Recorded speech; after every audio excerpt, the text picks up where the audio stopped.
this is Chris Dames from Common Sense Money.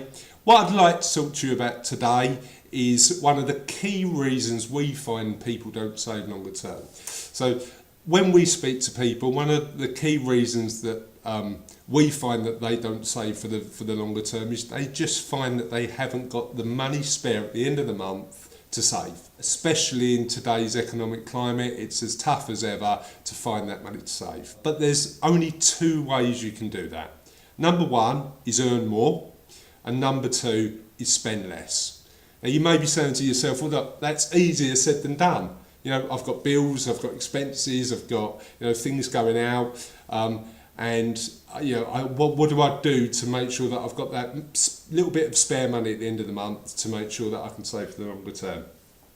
One of the key aspects of doing that is to understand what money you've got going out. And what I'd like to do is just tell you a little story about somebody we worked with who found that just by examining their expenditure, just by examining how much money that went out every month, they were able to find the money to make those key savings. So I had somebody come and see me a little while ago now, who young guy, had a good job, and he'd just had his first son. So he said, well look, Chris, I've had my first son, I want to be responsible, I want to make sure that I'm saving money for my boy. How do I do it? Because I've not got enough money at the end of the month to make sure that I can just put that little bit away for his longer term. And his plan, his priority was university education for his son. So we had a long time to do it, but he was keen to start. So what we did is we sat down and we looked at a budget plan. So we looked at all his income, all his expenditure, and seeing where we could find the money so that he could start saving for his son. So we did that, and we found that there was sort of £450 missing every month that he should have had, that he said he just didn't have at the end of the month. So we spoke in a bit more depth, and I just said, look, tell me about your day.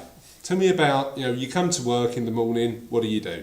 So he said, well, I come to work in the morning and I pop into Starbucks and I get myself a cappuccino. Okay, that's fine. And then about 11 o'clock, I pop into Starbucks, get myself a cake and get myself another coffee. Okay, that's fine. Lunchtime, I pop into Starbucks, get myself some lunch and get myself a coffee.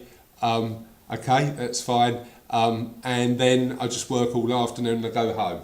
So the Starbucks thing was interesting. Now, I love a good coffee. I use Starbucks myself.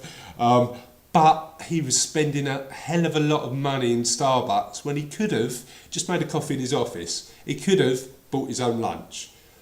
And what was incredible was that when we worked out how much he was spending in Starbucks every month, it was £280.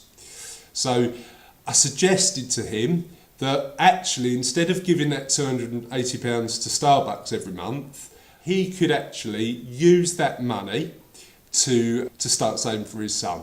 So just by going through the process of understanding where his money goes every month, he was able to find the money to achieve his financial goals.